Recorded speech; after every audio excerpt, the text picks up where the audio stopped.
Passou-se um ano após a crucificação de Jesus. E esse homem está prestes a ser apedrejado até a morte.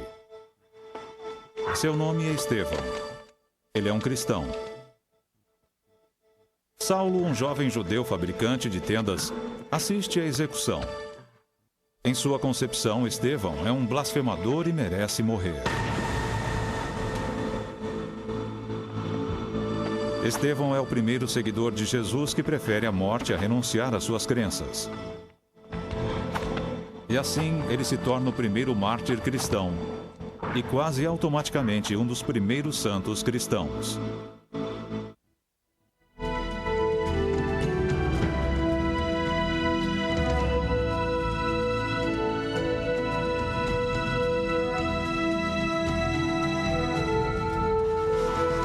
A Paixão dos Santos.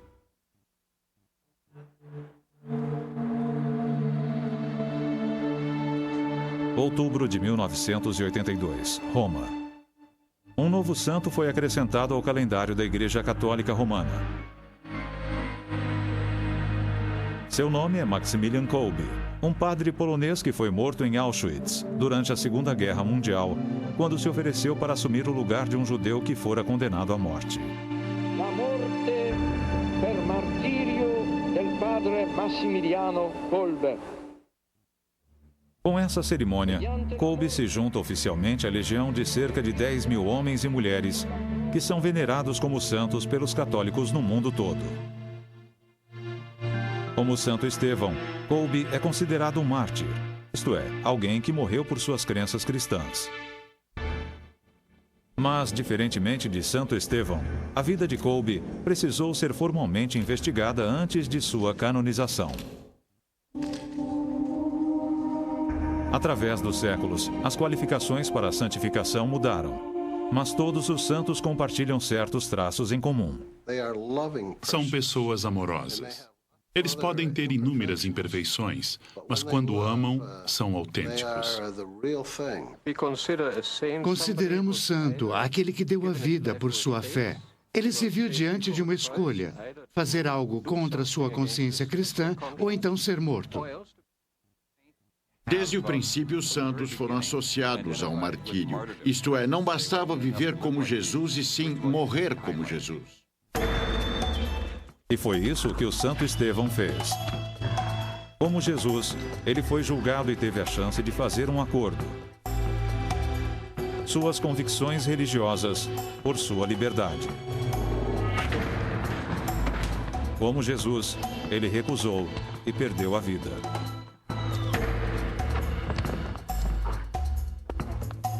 Nos anos posteriores, outros milhares seguiriam Estevão e escolheriam a morte. Saulo será um deles. Pouco depois, a caminho de Damasco para perseguir cristãos, Saulo terá um encontro com uma luz ofuscante e uma voz. Transformado pelo milagre, ele deixará Damasco como cristão e usando um novo nome, Paulo. E embora, assim como Estevão, ele mais tarde pague com sua vida, Paulo levará essa nova religião herética à vitória e influenciará todas as gerações de pensadores cristãos até hoje. Quando lemos a história de Estevão, vemos que a história de Jesus se repete, ou seja, ele está pregando, dá testemunhos, é falsamente acusado. Ele passa pelas mesmas coisas que Jesus passou e, por fim, morre. Se de fato o cristianismo ensinava que devíamos seguir ou imitar Cristo, imitatio Christi, então realmente os cristãos eram induzidos a se tornarem mártires à forma extrema de se imitar Cristo. Nos 30 anos seguintes, as pequenas comunidades cristãs que surgiram por todo o Mediterrâneo, em Chipre, na Ásia Menor e na Grécia, se multiplicariam. Houve perseguições esporádicas e até o martírio ocasional, embora não difundido ou sistemático. Mas isso iria mudar.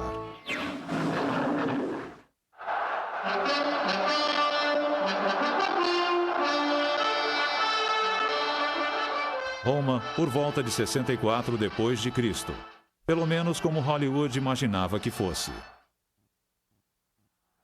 As classes mais altas da sociedade romana estão cada vez mais entediadas e corruptas, atitudes que permearam para as classes inferiores. E todos gostam de ser entretidos.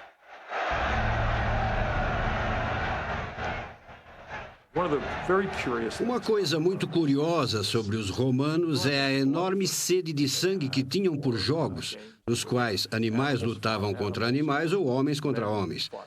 Para eles, uma tarde de sábado maravilhosa, sempre que iam aos jogos, era ver as pessoas se matando.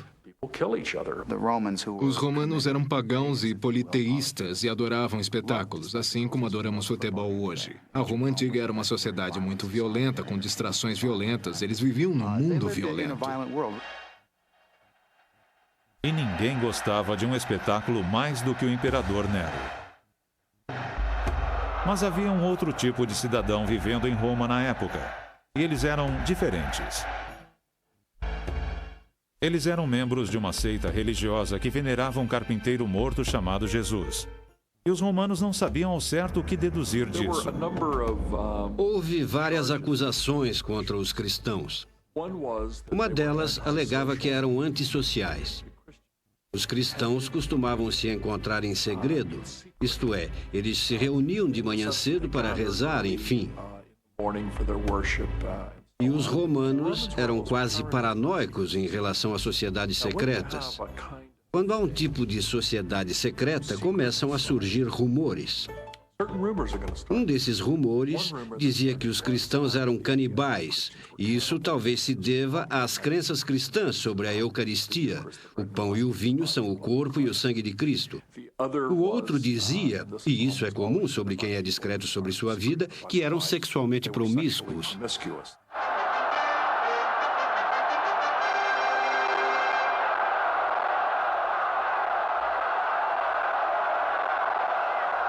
Foi nessa atmosfera de suspeita e desconfiança que Nero decidiu criar o maior espetáculo de todos. Roma em chamas.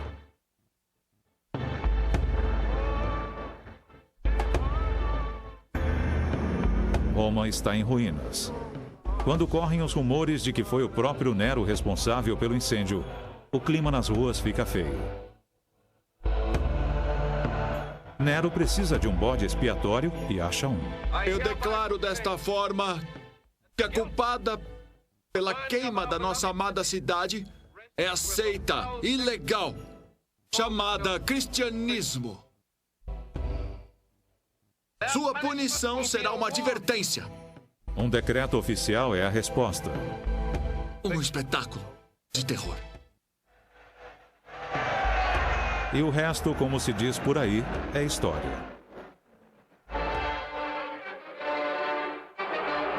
E embora possa não ter acontecido como nos filmes, não há dúvida de que algo bem parecido com isso de fato ocorreu.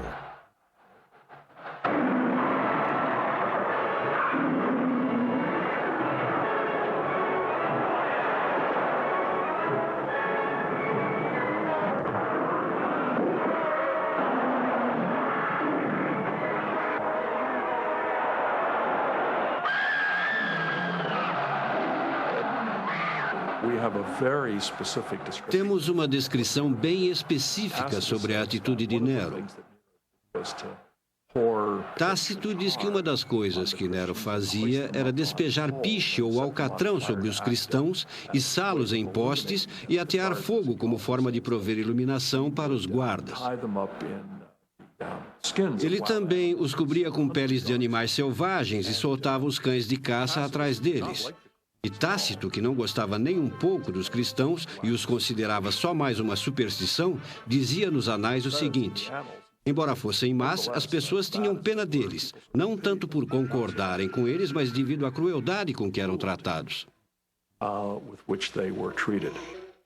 E segundo todos os relatos, os cristãos enfrentavam a morte com coragem e graça incomuns. Eles estão cantando! Ninguém sabe exatamente quantos cristãos morreram durante essa primeira onda de perseguições, Mas São Paulo, o homem que testemunhou o apedrejamento de Santo Estevão 30 anos antes, certamente estava entre eles. Assim como São Pedro, um dos 12 discípulos originais. E depois viriam mais dezenas de milhares.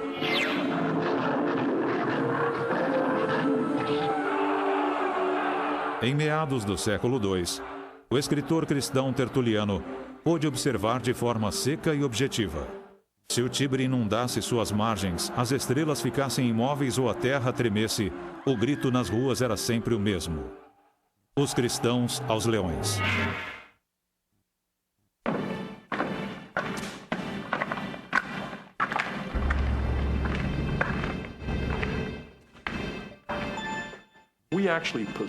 Dispomos de alguns registros de julgamentos de cristãos.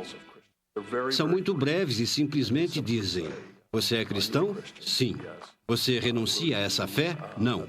E a autoridade sentenciava a execução de alguém.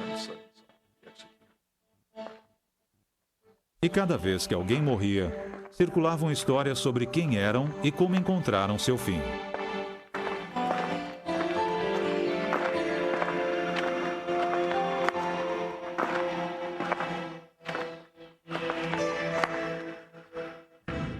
Um relato em primeira mão nos chegou através de Perpétua, de 21 anos, aprisionada com sua escrava grávida Felicitas.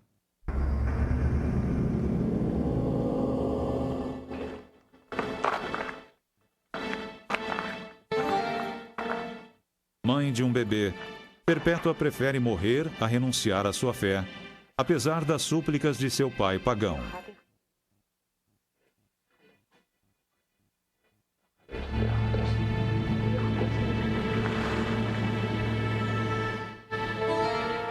Ela se despediu do pai e da criança e se preparou para morrer.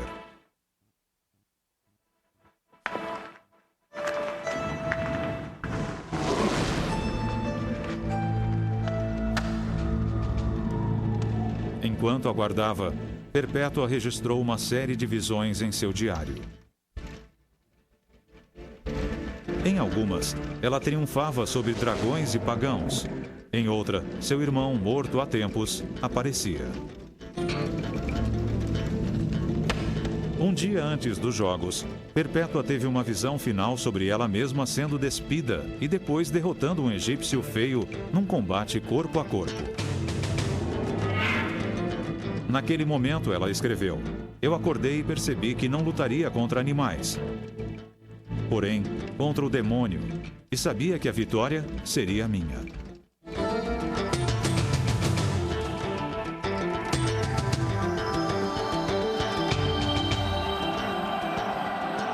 Para Perpétua e Felicitas, o fim viria através dos chifres de um touro enfurecido.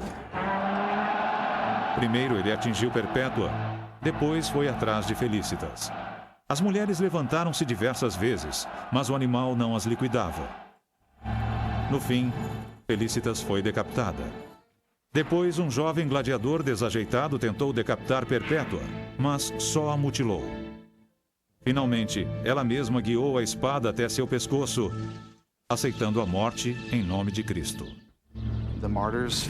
De certa forma, os mártires se sentiam quase livres para invocar a morte e era isso que faziam.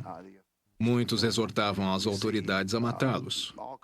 Há várias histórias sobre mártires que, literalmente quase debochando, se postavam ante as autoridades romanas, recusavam sacrifício pelos deuses pagãos e, com isso, pediam a morte. E aceitavam de bom grado. Temos a história de São Lourenço, o famoso mártir que foi assado vivo numa grelha. A certa altura, é uma história estranha, mas a certa altura ele diz que um lado já está no ponto e pede para ser virado. Inácio foi uma dessas pessoas que realmente parecia receber com prazer a morte. Escreveu uma carta aos romanos dizendo que desejaria ser, segundo suas palavras, triturado pelos dentes das feras para se tornar o pão imaculado de Cristo. Ou seja, ele ansiava pela morte agonizante que possivelmente o aguardava nas arenas, onde seria desmembrado por leões e outros animais selvagens. E houve outros. Os soldados romanos encontraram Xisto II pregando ao seu rebanho nas catacumbas sob a Via Ápia. Ele foi decapitado ali mesmo. Os perseguidores de Venâncio, de 17 anos, o açoitaram, penduraram-no de cabeça para baixo sobre uma fogueira, esmagaram seu queixo e depois o jogaram aos leões, que não mostraram interesse. No fim, tiveram de cortar sua cabeça para silenciar suas preces. Mesmo assim, apesar de todo o sangue derramado, o número de cristãos continuava a crescer. O martírio, de certa forma, promovia o cristianismo. As pessoas ouviam relatos detalhados sobre a morte pavorosa dessas pessoas. Elas adoravam relatar as torturas, o derramamento de sangue. Quem ouvia falava: nossa, o cristianismo é algo poderoso, como faço parte disso? O cristianismo tornou-se uma resposta para o problema da morte. Envolve alguém que morre, sofre e morre pelos outros. Foi o que houve com Jesus. Ou seja, era considerado uma honra morrer como mártir.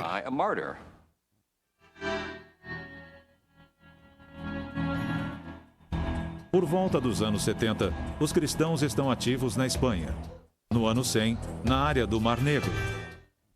No início do século II, há cristãos na França e na Grã-Bretanha. O cristianismo cresceu quase que por divisão celular. As igrejinhas caseiras viraram igrejas maiores e formaram redes comunitárias para as pessoas. E essa foi uma parte muito atraente do antigo cristianismo. Uma das coisas que os cristãos faziam era cuidar das pessoas mais vulneráveis da comunidade, que eram as viúvas, as crianças, os órfãos e os idosos.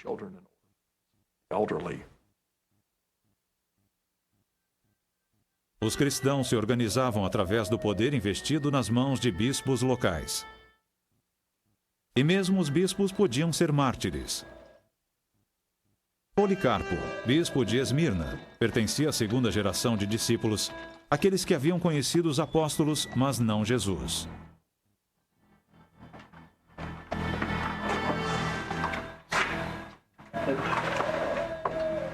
Policarpo tinha 86 anos quando houve uma violenta perseguição.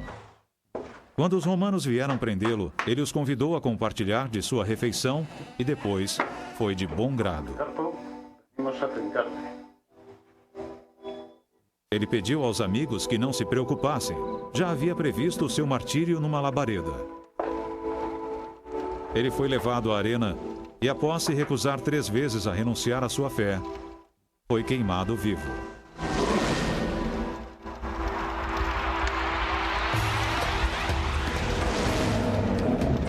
Segundo testemunhas, quando as chamas se ergueram, elas formaram velas suaves ao redor de Policarpo, sem tocar sua carne. Por fim, os romanos o apunhalaram até a morte e, quando isso ocorreu, dizem que um pombo saiu voando de seu corpo. A intenção era que não restasse nada de Policarpo, mas, secretamente, seus seguidores recuperaram e esconderam alguns de seus ossos. Havia começado um novo capítulo na história do martírio.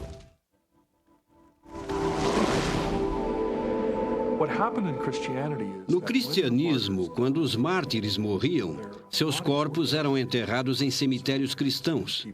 E as pessoas, no aniversário de sua morte, que elas chamavam de Dia do Nascimento, Dias Natales, isto é, o dia em que nasceram no paraíso, iam orar nesses locais. Como essas pessoas haviam morrido pela fé, esses lugares eram locais de grande força espiritual. Ou seja, era ali que Deus, em particular, poderia ser ouvido, que a força e a graça dos santos poderiam interceder pelas pessoas. As catacumbas fora de Roma eram um desses locais, embora sua função tenha sido mal interpretada. Ao contrário de todos aqueles filmes que passam na televisão, os cristãos não se escondiam nas catacumbas durante o período de perseguição. Eram cemitérios, não tinham nem o nome de catacumbas na época dos romanos. Esse era o nome de uma das catacumbas.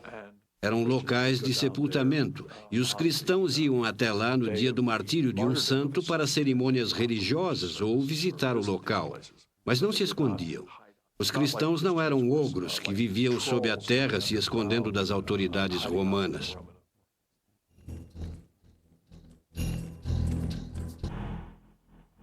Depois, no começo do século IV, o imperador Constantino teve uma visão que mudaria o mundo.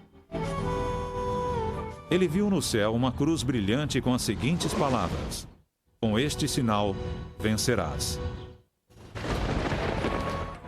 Ele deduziu que, se aceitasse o cristianismo, triunfaria nas batalhas. Quando de fato venceu, rapidamente instituiu uma política de tolerância religiosa por todo o Império Romano. A partir do ano 320, as perseguições virtualmente cessaram. Agora os cristãos estavam livres para buscar os convertidos e, mais uma vez, os mártires desempenhariam um papel importante. O interessante é que o termo pagão vem da palavra latina pagus, que significa aldeia da zona rural. Sendo assim, no vocabulário cristão, os pagani, isto é, os não crentes, eram as pessoas que viviam no campo. No começo do século IV, provavelmente 30% da população era cristã. O cristianismo estava localizado principalmente nas cidades, mas a ideia de realmente cristianizar os distritos afastados ou rurais levou muito tempo.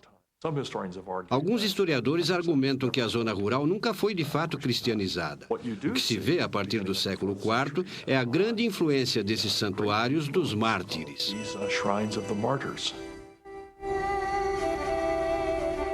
A partir do século IV, o cristianismo começou a se deslocar para o norte. Era muito comum, à medida que a igreja cristã começou a evangelizar fora das áreas tradicionais do Império Romano, que os cristãos destruíssem os templos pagãos. E depois, sobre esses templos, construíssem igrejas cristãs e enterrassem parte dos ossos ou do corpo de um mártir.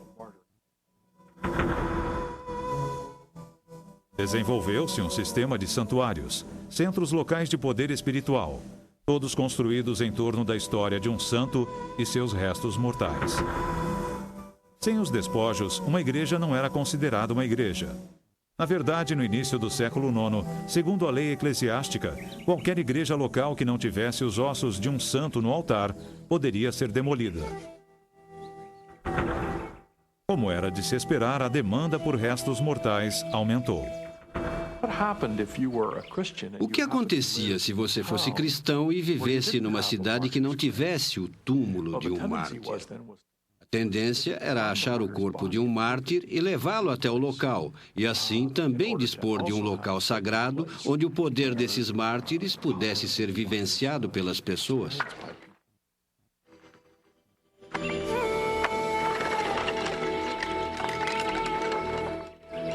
Os ossos dos primeiros mártires eram considerados particularmente poderosos. Um número incalculável deles foi roubado das catacumbas de Roma. O esqueleto de um único santo podia ser quebrado e vendido a várias igrejas diferentes. Isso estimulou o tráfico de restos mortais, fosse ele legal ou ilegal.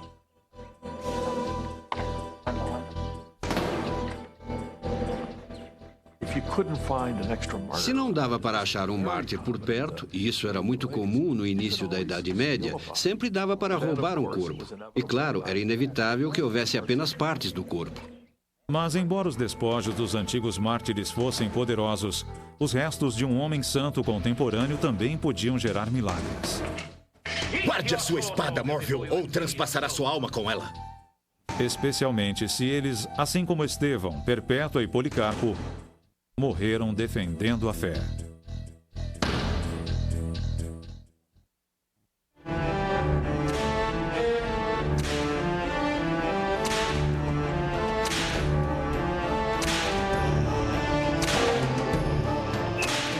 Na praça da cidade, sob a sombra da grande catedral de Canterbury, um homem está sendo açoitado.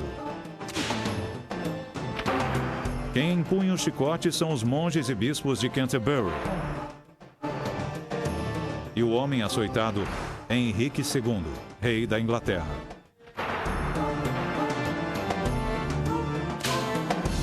Toda a Europa exigiu essa humilhação. E o rei se submeteu voluntariamente a ela, porque numa explosão de raiva, resmungou que gostaria de ver morto um velho amigo.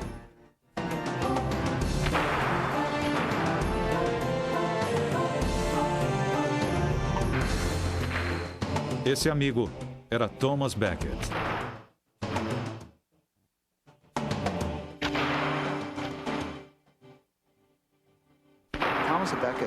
Thomas Becket se tornou popular após sua morte porque era uma espécie de santo local. Pertencia a uma família de classe média alta da Normandia. Ele subiu na vida mais por intuição e experiência, já que parecia ter um certo carisma. E o próprio Henrique, que era 15 anos mais velho, parecia respeitar Becket. Eles cavalgavam e se divertiam juntos, esse tipo de coisa. Aos 24 anos, Becket tinha uma fraqueza bem conhecida por mulheres e vinho. Está me ouvindo, Thomas? Mas 17 anos depois, contra a vontade de Becket, Henrique o nomeou arcebispo de Canterbury, o clérigo mais poderoso da Inglaterra. Meu édito real, nomeando você, Thomas Becket, primaz da Inglaterra, arcebispo de Canterbury.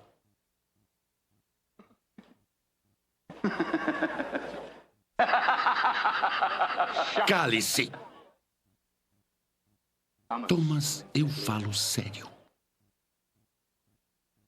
Meu senhor, não faça isso.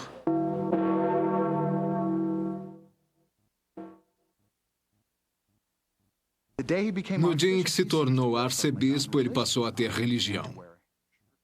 Começou a usar um cilício sob as vestes, a comer frugalmente e, o mais importante, ele começou a se opor a Henrique II em questões da igreja e do Estado na Inglaterra. As questões da igreja em oposição às de Estado acabaram por separar os dois velhos amigos. Você não pode permitir. Não pode recusar. Está se levando a sério como arcebispo? Eu sou o arcebispo, senhor. Após excomungar alguns membros da corte de Henrique por conflitos envolvendo propriedades da igreja, Becket sabiamente fugiu para a França. Eu devia voltar e lutar com as armas que você gentilmente me deu.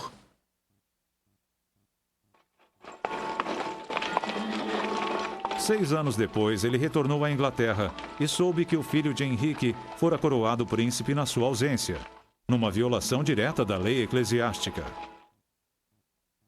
Becket logo excomungou os bispos que participaram da coroação.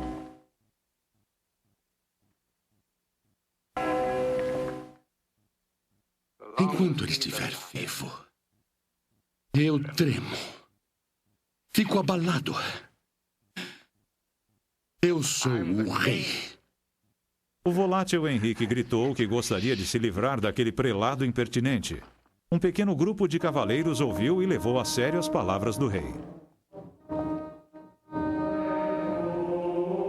É chegada a hora. Na noite de 29 de dezembro de 1170, 4 homens armados apareceram na Catedral de Canterbury e entraram empunhando suas espadas.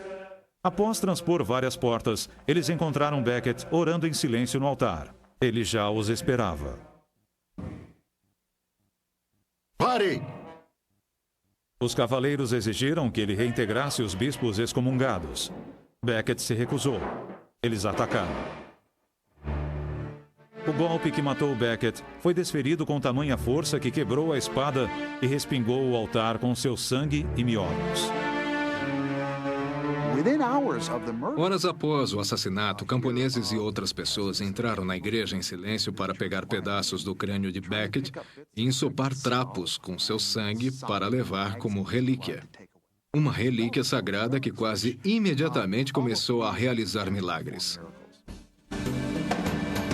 Becket foi oficialmente considerado santo 3 anos após seu assassinato. 1 ano depois, o rei arrependido recebeu o açoite público. Nessa primeira luta para definir o poder entre a igreja inglesa e o Estado inglês, a igreja saiu vitoriosa. Assim como as pessoas de Canterbury. Agora elas tinham seu próprio mártir com todo o poder que isso conferia. 703 milagres foram atribuídos a ele nos 10 anos após sua morte. Sua tumba tornou-se o local favorito de peregrinação da Inglaterra e um dos mais populares da Europa. Luís VII da França foi o primeiro rei francês a visitar o solo inglês. Durante a última parte do século XII, ele visitou o santuário de Thomas Becket, um dos mais populares santuários de peregrinação de todos os tempos.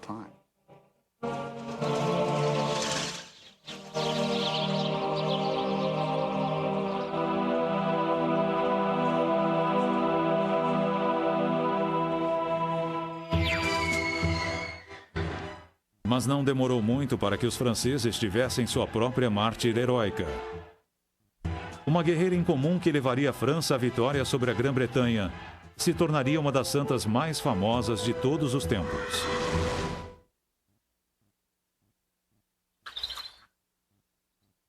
Filha de camponeses, ela nasceu num pequeno vilarejo francês perto do rio Meuse.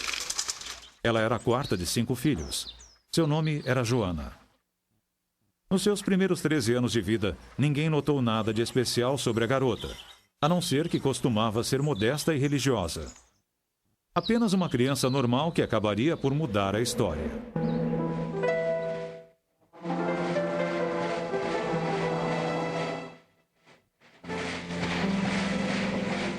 Joana tinha 14 anos quando começou a ouvir vozes. Elas lhe diziam que havia sido escolhida para liderar o exército francês na vitória contra os britânicos. Naturalmente, ninguém acreditava nela.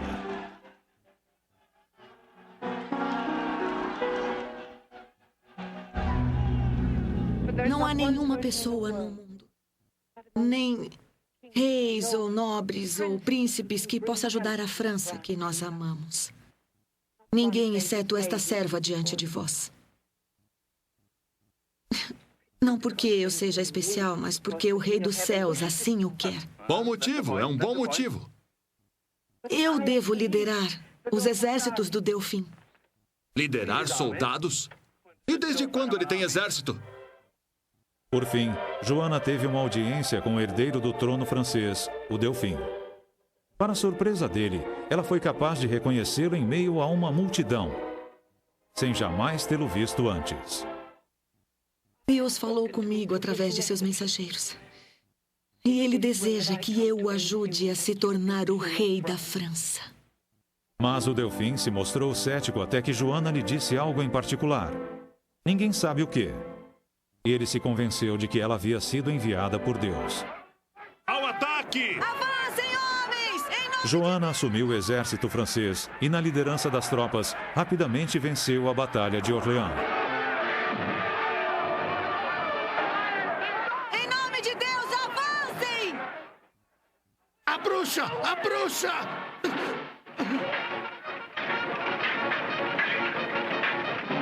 Avancem todos! A vitória será nossa! Não será! Não sua, demônio maldito! Queime no inferno! A morte pelo fogo é uma coisa horrível.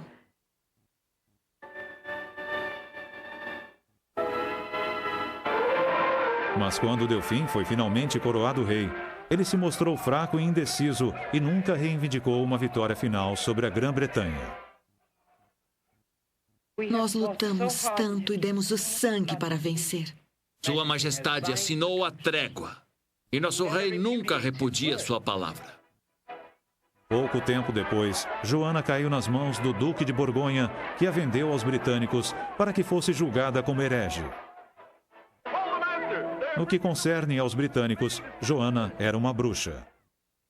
O melhor que faz é se livrar dela. Ela é uma bruxa, uma herege, uma idólatra.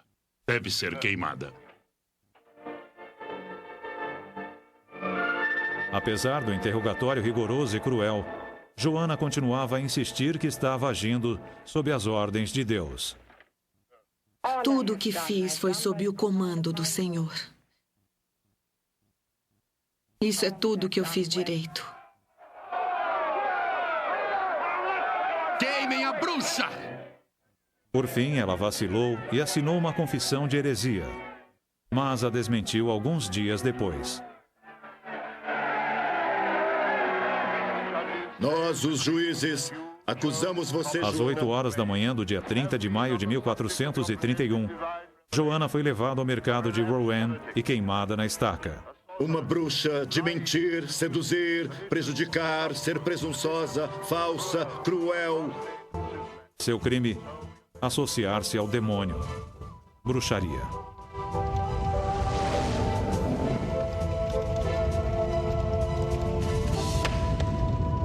Ela ainda não tinha 20 anos. Alguns anos após a execução, a mãe de Joana conseguiu reverter o julgamento da Corte Eclesiástica Britânica que havia condenado sua filha, embora a maioria dos ingleses continuasse a considerar Joana sob suspeita. O interessante é que, por outro lado, os franceses a adoravam. Ela se transformou na santa padroeira da França e recebeu os créditos pelo reverso da sorte dos franceses na Guerra dos 100 Anos. Mas, em vez dos 3 anos que Becket levou para ser declarado santo, quase 500 anos se passaram antes que a mesma honra fosse concedida a Joana. Por fim, em 1920, ela foi canonizada.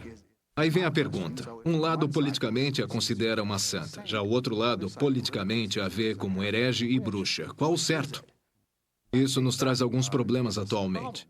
Envolve o processo de canonização e o fato de, basicamente, serem os humanos quem decide quem são santos e quem são hereges, não Deus. Como os primeiros mártires, Joana preferiu morrer a renunciar à sua fé. Mas, diferentemente dos antigos mártires, ela foi morta por um braço da própria igreja. O que exatamente significa morrer pela fé? É uma pergunta que é feita até hoje, especialmente no caso do padre polonês chamado Maximilian Kolbe. Maximilian Kolbe nasceu em 1894 de uma família pobre numa cidadezinha polonesa e era o segundo de 5 filhos. Por volta dos 10 anos, ele teve uma visão extraordinária. Nela, a Virgem Maria veio até ele oferecendo 2 rosas. Uma era branca, significando pureza. A outra vermelha, significando martírio. O pequeno Maximilian aceitou as 2 resolutamente. E não contou a ninguém, somente a sua mãe.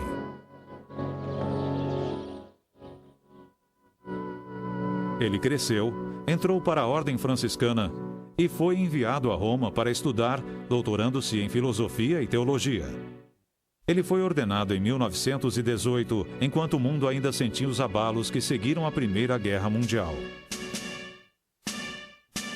Kolbe retornou à Polônia, onde fundou uma revista católica popular, criou o maior mosteiro do mundo e chegou a fundar uma missão no Japão. Quando os nazistas invadiram a Polônia em 1939, Kolbe abriu as portas de seu imenso mosteiro a milhares de refugiados judeus. Dizem que ele nunca recusou ninguém que buscasse um refúgio seguro. Mas era um homem marcado. Em 1941, os nazistas o prenderam por traição e o enviaram ao campo de concentração em Auschwitz. Lá, ele dividia suas parcas rações com os outros e confortava aqueles que haviam perdido seus parentes, amigos e, às vezes, a fé. Achtung! O aviso começava como todos os outros. Achtung! Von euch wird jeder 10. verurteilt, an Hunger zu sterben. Um prisioneiro do bloco 14 havia escapado e, em represália, 10 de seus companheiros de cela deveriam morrer.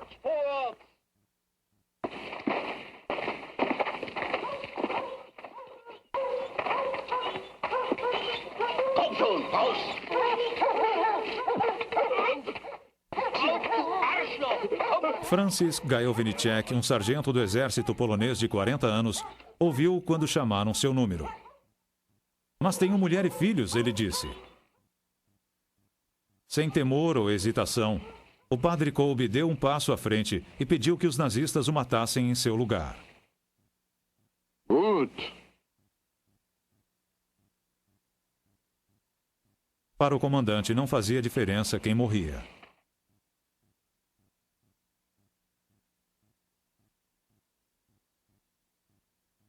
Gajowniczek voltou à fila. Kolbe deu um passo rumo à santificação.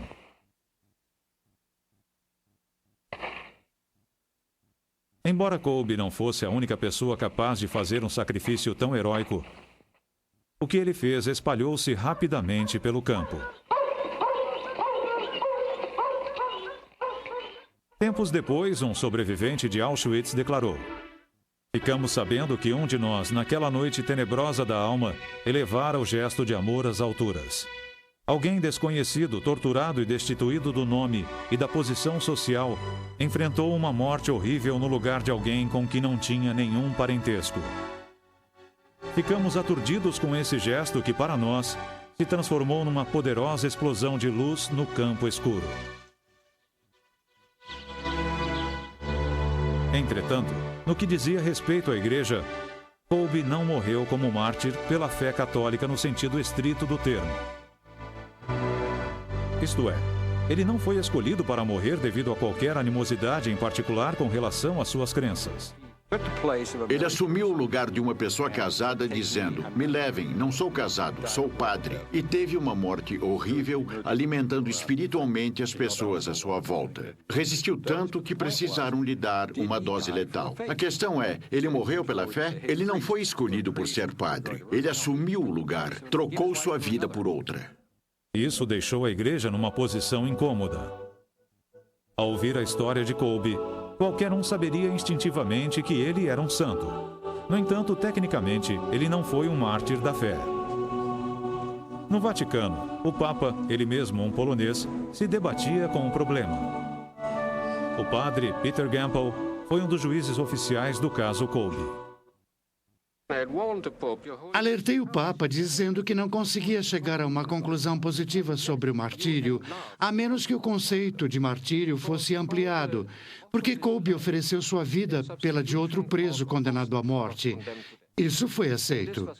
Sugerimos que o conceito tradicional de martírio, isto é, ser morto, ou como dizemos tecnicamente, in odium fidei, fosse ampliado para que alguém que tivesse dado sua vida para salvar a de outros também pudesse ser declarado mártir. Essa teoria foi aceita e, desse modo, Kolbe foi canonizado como mártir. E assim, o novo Papa, citando Kolbe como um herói pessoal, criou uma nova definição para martírio ligada à caridade. Acontece que o martírio não é só um conceito antigo. No século XXI, ainda há pessoas querendo morrer porque sua fé assim exige. Costumamos romantizar os primeiros mártires. Por exemplo, temos os vitrais com santos virginais olhando para o céu segurando uma palma e os leões sentados timidamente à sua volta. Mas se os vitrais de hoje retratassem os mártires do século XXI, não usaríamos leões, coroas ou palmas. Teríamos arame farpado, eletrodos nos genitais, fome extrema, câmaras de gás, balas e assim por diante.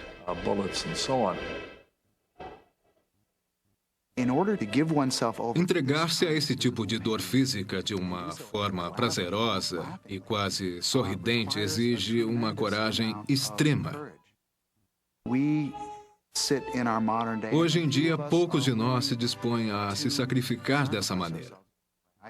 Eu falo por mim. Se precisassem de mártires, eu não iria me oferecer. E muita gente pensa assim no mundo em que vivemos hoje. Passar por esse tipo de coisa exige uma devoção extrema, um tremendo compromisso com a fé. É uma fé e um comprometimento que não existem no mundo atual, tirando algumas exceções. Mas exige muita coragem. É preciso coragem para ser mártir. Todos os primeiros mártires eram, acima de tudo, pessoas reais. Seres humanos de carne e osso, com uma crença permanente na mensagem de Jesus Cristo. De origem humilde e dos cantos sombrios de Jerusalém, a comunidade cristã cresceu e se multiplicou. Quando necessário, muitos cristãos desistiram de suas vidas de bom grado. Durante séculos, através de sua extraordinária fé, coragem e capacidade de sacrifício, os santos mártires fizeram nada menos que mudar o mundo para sempre.